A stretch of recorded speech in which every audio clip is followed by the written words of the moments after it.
You know, everybody's biggest critique is themselves, and you know, me swimming it, I know where there's room to improve, but Michael is very optimistic and he believes in me even when I don't. So, you know, it's great to have him as a friend, and he's been with me this entire journey.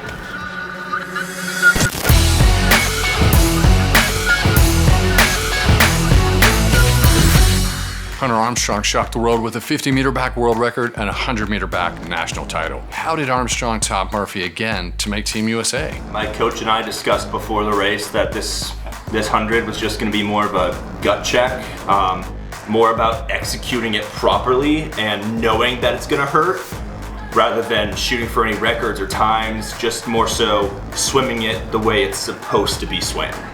Hunter Armstrong wasn't on our radar because of his less than stellar performance at NCAA Championships.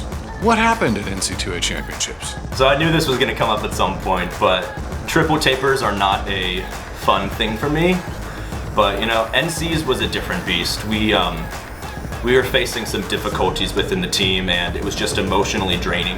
So to be able to rebound and show that making the Olympics wasn't a mistake, that was my biggest worry going into this meet. Is I had to prove to myself and to others that I deserved to be on that team, and hopefully I'm able to back this up at Worlds. Hunter Armstrong wasted no time at the 2022 World Championship trials, making Team USA on night one. Did that take the pressure off for the rest of the meet? As I said earlier, I'm my biggest critique, and I wanted to prove that it wasn't a mistake that I went to the Olympics. So getting that spot meant that I could just have fun with still pressure, but less. Like, I didn't feel like I was letting anybody down if I failed on the 50 or the 100 back. So it was just a big weight off my chest that I didn't have to prove myself anymore. Coming off of his Olympic experience, does Hunter feel ready for World Championships coming up in June? You know, when I got to the Olympics, all of our staff was great and supportive, but they kind of just expected that I knew what I was doing, and I don't.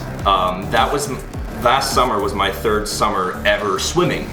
So I don't know how to warm up, I don't know how much to warm down, and luckily I have a great sprint coach, Matt Bow, who kind of has me on a leash and makes sure that I do everything that I'm supposed to do. Whoa, Hunter's only on his 4th summer of full-time swimming? Does he at least know how to warm down without his coach now?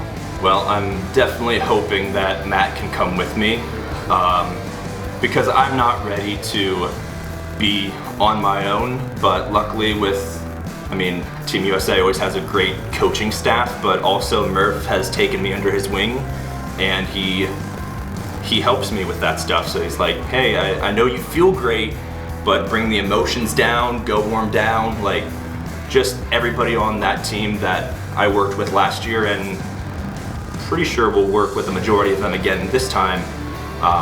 They understand my position and continue to help me through. I love this narrative. The upside for Armstrong, it's huge. Where's his head at, considering Ryan Murphy and the rest of the world are gunning for him in Budapest? You know, I really look up to Murph, and there's quite a strong field of backstrokers, but you know, that's what makes it fun. Is I enjoy being a part of this legacy that the United States has built.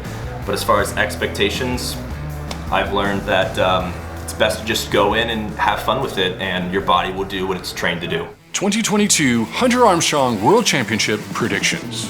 Hunter's got a lot to prove after his Olympic Games performance. I think he does in the 50-meter backstroke, 23.69 for another world record and the gold. 100 back, I see a 52.29. Hunter makes the podium, but Ryan Murphy edges him for the win. I think Murph has a lot to prove this summer. But who cares what I think? It's all about what you think. Drop your comments below.